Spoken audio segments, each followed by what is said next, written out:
Hey there, everybody. I know it seems like this shot is really peaceful and easy, despite the subject matter in front of your eyeballs right now. But this has been one of the most annoying shots. I've been walking around for a couple of minutes trying to get this on camera. And so we're going to zoom in just a little bit. And what I'd like to call your attention to are these little white dots. Yeah. So, friend of ours and the channel, and believe it or not, a friend of most of yours, even if you don't realize it. Our friend Simon Gooder, pointed out to me that he has seen taconid flies attacking his Japanese beetles. And so he encouraged me to be more observant during my periods of go get 'em, peeking it more to see what our rough numbers of infestation are. And so this has been an ongoing species of concern for us, as I'm sure it is for many of you, and there are plenty of traps and pheromone attractors and things, several of which some of our neighbors have put near property lines, which not the greatest, but it's on their side of the line, so who am I guess. But so those taconid flies apparently are laying eggs on the Japanese beetles, and then the young of them are parasitizing the beetles. And so I was encouraged to let it be, which is a hard thing for me to do when it comes to the Japanese beetles, because let's be real, they're Japanese beetles. They are an invasive species. They mutilate many of my plants, and probably yours. And without a certain level of control, it feels difficult to get a handle on them or an edge over their numbers because they just reproduce so prolifically. Some of those biological controls would be something like Bacillus thuringiensis, BT, which comes in a powder or in pelletized form, and you can water those guys in. Another grower that we have had the good fortune to meet has mentioned that one of the things that they do when they're ordering in containers or packages of BT spore is to check lot production codes, production dates, and getting the freshest of the stock that they can, because it's a biological agent, and so there is a time frame in which it is most effective, and they find that the fresher the spores, faster and more effective that treatment is. Milky spore is another one that I have heard tossed around, and that seems like it might be a good trick too. But I tell you, if all these flies that we have around could do that for us in conjunction with the other biological controls that we are working with, that would be pretty great. Let's go talk about something else now, though. So, all of that conversation about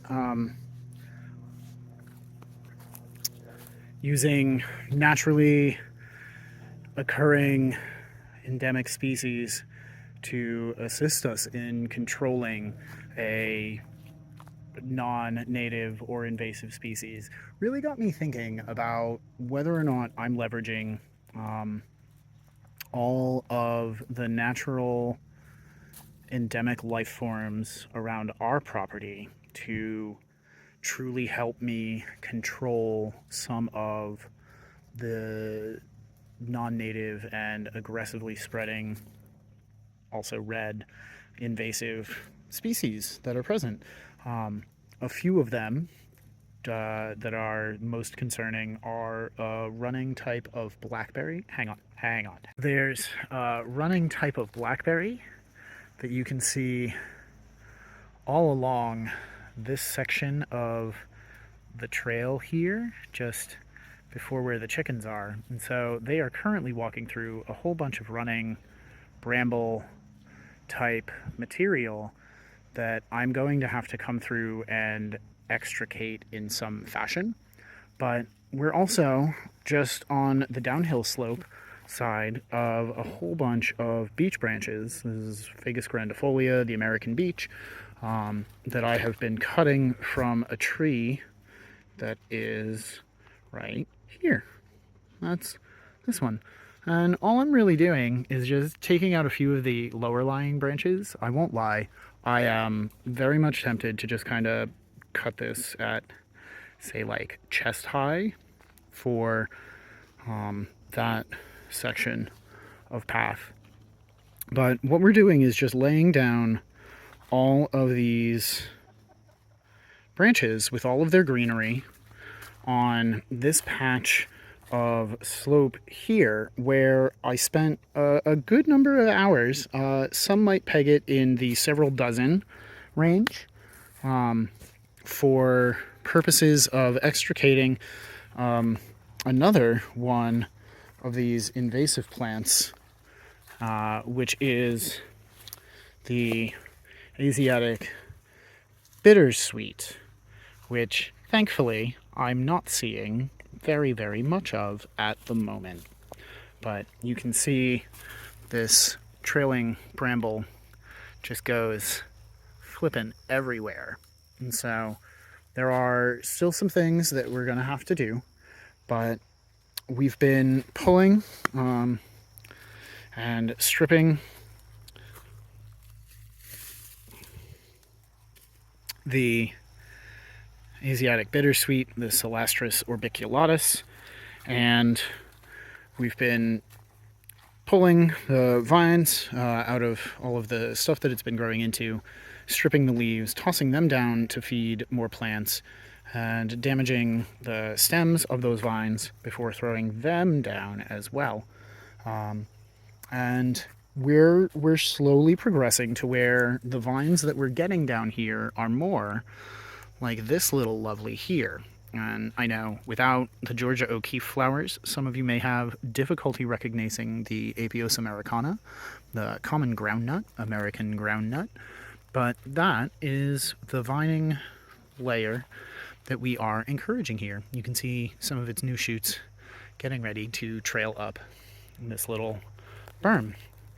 And so we had to clear a whole bunch of the Asiatic bittersweet from this, which I should have been prepared for. This was mostly brush pile. It's brush pile under this brush pile, under this wood chip, under this brush pile. And so very similarly to the beaver dam analog berms that we've been building elsewhere in the woods, this was one of our first trials. And as much as I love the brush piles and as much as I love stick mulch, I do find after a few years of experience, I find that the stick mulch and the beaver dam berm analogs, even such as they are, do tend to catch a lot of the vining pernicious things, the stuff that makes the gardening slightly less fun. And it's that little bit of creeping through everything and getting themselves twisted around all of the little branches that are right in there, that make removing them very difficult. And so we are still going to be doing all of the beaver dam analog berms. We're still going to be doing stick mulch, but we are making a change here, and I would encourage those of you who are doing something similar to consider this change if you haven't been acting on this insight already, having gleaned it yourselves. I need to be more forceful, or at least more efficient or regular when it comes to removing some of these plants that are not beneficial to our system, or at least not while they are growing in the way that they grow. They are certainly beneficial when it comes to being a green mulch. They are certainly beneficial when it comes to providing a little additional biomass, or if I'm planning on planting something as a replacement for them, pulling them up is definitely an easier way than having to chop through and then try to dig. I can just use the upturned earth from their excavation to help me plant something else, or at least to reveal where some of the more troublesome overstory roots might be. So, yeah, we're going to be leaning more into turning those into green materials and green mulches, and using some more of the very bountiful life that is around us to do this. But there is, I guess, one other component to this, and that is the beech trees themselves. We've talked on this channel before.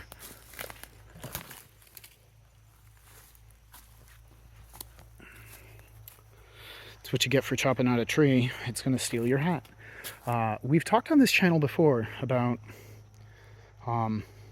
valuing the beech trees and using them as a fodder for feeding the deer before they get to the garden proper.